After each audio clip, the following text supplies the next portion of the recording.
जब सरकार का स्वरूप बदल गया तो ये अपना वैल्यू बढ़ाने के लिए आ गए हैं बिहार में।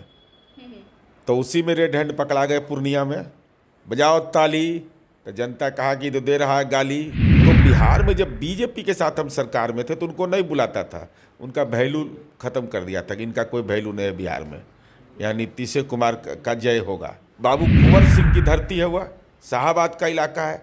अपमान किया है इन लोगों ने। अग्निवीर जो देश के सैन्य बल पर में शहीद हो जाएगा उसको अनुकंपा का लाभ नहीं, और नेताजी को अनुकंपा का लाभ मिलेगा। नमस्कार, आप न्यूज 4 नेशन देख रहे हैं। मैं हूं आपके साथ वंदना। केंद्रीय गृह मंत्री अमित शाह एक बार फिर बिहार दौरे पर हैं। बता दें कि नवादा और सासाराम दो जगह कार्यक्रम है जहां बीजेपी कमर तोड़ अभी से संघर्ष कर रही है। 2024 में लोकसभा चुनाव है। हालांकि बीजेपी की तरफ से यह भी कहना है कि बिहार में 7 घटक दल मिलकर महागठबंधन की सरकार चला रहे हैं, जिसमें 2 पार्टियां मुख्य है, एक तो जनता दल है और दूसरे राष्ट्रीय जनता दल। लेकिन बीजेपी ने यह भी दावा किया है कि बिहार में एक का जो है वोट बैंक समाप्त हो गया है, तो एक का कोई वैल्यू ही नहीं बिहार में है, एक तरह से कहा जाए। और जदयू को लेकर के तो बीजेपी ने भविष्यवाणी भी कर दिया है कि शून्य पर आउट करना है। हमारे साथ बात करने के लिए हैं जदयू के मुख्य प्रवक्ता नीरज कुमार। कैसे देख रहे हैं जो भविष्यवाणी बीजेपी ने किया है, उसको आप किस रूप में देख रहे हैं?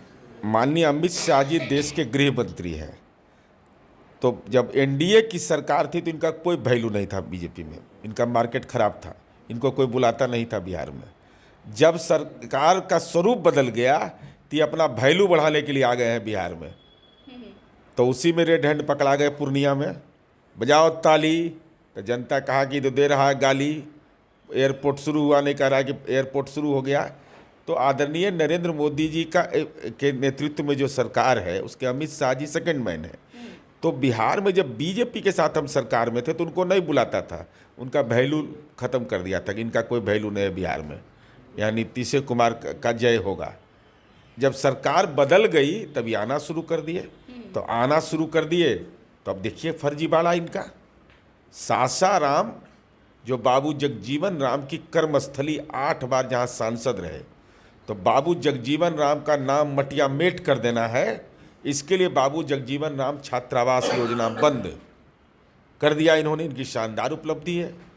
अब सम्राट अशोक के नाम पर कार्यक्रम कर रहे हैं, और जैसे अयोध्या में शिला पूजन किए थे वैसे सम्राट अशोक के नाम पर शिला पूजन कभी नहीं किए ही, कभी नहीं। माननीय मुख्यमंत्री जी से सीखना चाहिए था कि जो बिहार में उनके नाम पर उन्होंने राजकीय समारोह, राजकीय सम्मान, सम्राट अशोक कन्वेंशन हॉल शानदार जानदार बनाए। पूरे बिहार के अंदर में नगर परिषद, नगर पंचायत में सम्राट अशोक हॉल बन रहा है। तो हमारी उम्मीद थी कि सबसे सीख के कुछ करते, लेकिन कुछ करना तो है नहीं। चूँकि बाबू कुंवर सिंह की धरती है, वह शाहाबाद का इलाका है। अपमान किया है इन लोगों ने। अग्निवीर जो देश के सैन्य बल पर में शहीद हो जाएगा उसको अनुकंपा का लाभ नहीं, और नेताजी को अनुकंपा का लाभ मिलेगा। अनुकंपा का राजनीति में वारिस को मौका मिलेगा, लेकिन अनुकंपा का लाभ नहीं। तो स्वाभाविक पे किसानों के लिए कहा, जो बोली लगाए थे 3094 करोड़, आज तक मिला 77 करोड़। तो लज्जा तो। और कह रहा है बम चल रहा है। किस पर बम चल रहा है? कौन है भाजपा का वो कार्यकर्ता? उसका नाम जारी करिए, उसका नाम जारी करिए। बिहार के अंदर में अफवाह फैला करके राजनीति का एजेंडा सेट कर रहे हैं।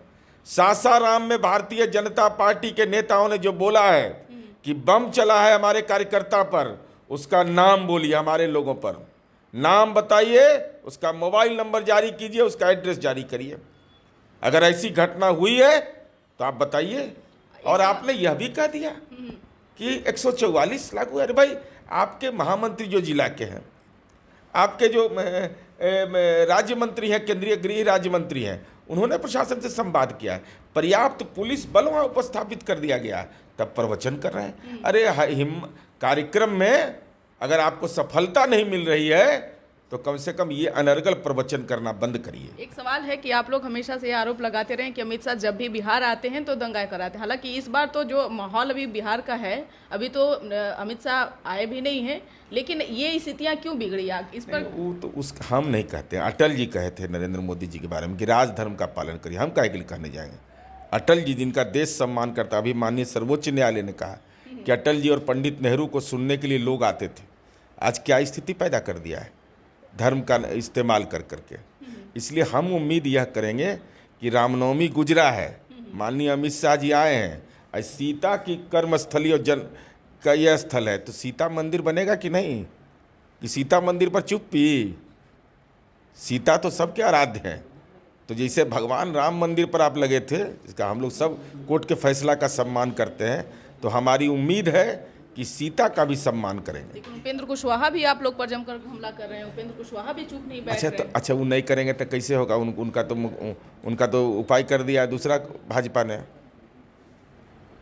उपाय कर दिया, तो बोलेंगे ना भाई। नहीं बोलेंगे तो कौन जानेगा भाई? हमारे ऊपर नहीं बोलेंगे तो हम तो 45 MLA के पार्टी हैं और देश की राजनीति हमारे इर्द गिर्द घूमता है, तो यही ना हमारी उपलब्धि है। सब मिलके बोलते रहिए, हम आगे बढ़ते जाएंगे। एक सवाल यह भी है कि नीतीश कुमार अपने ही जाल में खुद फंस गए हैं। ऐसा इसलिए जिस तरह से उन्होंने बिजली बिल दर में वृद्धि किया और जब वो घिरते नजर आए तो फिर वापस ले लिए। लेकिन इसमें तो मुख्यमंत्री की ही तो एक तरह से कहा जाए तो कि हास्यास्पद बातें रही।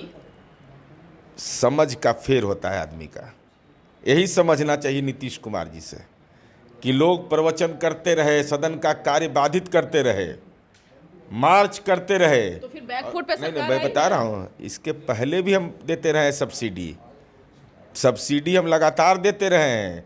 और हर एक बिजली के बिल में लिखा रहता है सब्सिडी का रकम। अगर भारतीय जनता पार्टी बताए देश के अंदर में बिजली दर एक समान क्यों नहीं लागू होता है? बिहार को अगर महंगा बिजली मिल रहा है तो 13,000 करोड़ रुपया सीधा जनता के खाते में हम दे रहे हैं। अगर आपको भी हिम्मत था तो 15 लाख वाला 13,000 करोड़ पूरा दीजिए कम से कम। तो बैकफुट पे सरकार ही है। बैकफुट पर है, फ्रंट फुट पर खेल रहे हैं।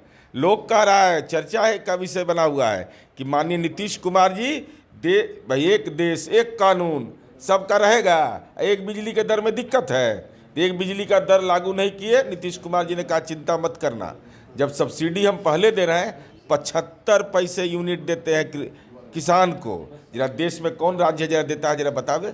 और भाजपा को तो अमित शाह जी आ रहे हैं, जरा आप घोषणा करिए कि माननीय नीतीश कुमार जी ने तो 13,000 करोड़ रुपया किसानों को सब्सिडी के रूप में एग्रीकल्चर में दिया। बिजली के मामले में आप 15 लाख वाला खाता कितने लोगों के, आप 13,000 करोड़ दे दीजिए तो बिहार की जनता आपका शुक्रगुजार होगी। बीजेपी अभी आरोप, एक अंतिम सवाल यह भी आरोप लगाया है कि नीतीश कुमार पर भरोसा नहीं है देश के तमाम विपक्षी पार्टियों का, इसीलिए अब वो लोग ना किनारा नीतीश कुमार। अरे हम पर भरोसा नहीं तो नरेंद्र मोदी पर भरोसा है। 23 महीना में पलट गए, DNA हमारे खराब बता रहे थे, तो कैसे आ गए? नरेंद्र मोदी पर कौन भरोसा करेगा जो नीतीश कुमार जी का DNA खराब बता रहा था और 23 महीना में आके समझौता कर लिए? लज्जा नहीं लगा था उस समय भाजपा का BPL नेता सबको जमीर नहीं बोलता था, मुंह से आवाज़ नहीं निकल रहा था कि हम लोग इतना अपमानित किया नीतीश कुमार जी को, फिर हम सरकार में जा रहे हैं 23 महीना में। तो अभी तो गुणगान गाते थे जब आप सरकार में बीजेपी में थे, तो प्रधानमंत्री के हर चीजें, चाहे बीजेपी का हर वो सब कुछ अच्छा नहीं, स्मरण रखना चाहिए, स्मरण रखना चाहिए, क्योंकि ये आरोप बीजेपी का है, ये आरोप बीजेपी का नहीं है। कभी कॉमन सिविल कोड का समर्थन किए हम? जरा हमको बताइए। बीजेपी का तो एजेंडा था। कभी हम कहे कि नहीं जुलूस निकालो, हंगामा करो, समाज में उन्माद फैलाओ, कभी समर्थन किए? महंगाई पर क्या हम नहीं लगातार बोलते रहे कि भाई महंगाई को नियंत्रित करिए? हमने यह नहीं कहा कि आपके गैस आपने दे दिया है महिलाओं को के प्राण रक्षा के लिए, उनके आंखों की रक्षा के लिए, और गैस का आप दाम बढ़ाते जा रहे हैं सिलेंडर का। हमने नहीं कहा कि रोजगार के अवसर को आप बढ़ाइए। हम लगातार अपनी बात कहते रहे। हमारा गठबंधन भी हुआ तो नीति के आधार पर, और हमारे फॉलोअर हैं। 7 निश्चय हमारा था, तो जब हम 15 में 7 निश्चय था तो कैसे हमारे साथ सरकार में आए? तो हम जो कहे फॉलोअर है, ये सब लीडर कब बनेगा ये लोग? धीरज जी, बातें जब गिनाने पर आए तो बहुत सारी बातें हैं, कभी बैठ करके उस विषय पर चर्चा कर लिया जाएगा। तो इस करो बस इतना ही। बने रहिए न्यूज़ फाउंडेशन के साथ। तब तक कि हमारे चैनल को सब्सक्राइब नहीं किए तो कर लीजिए। धन्यवाद।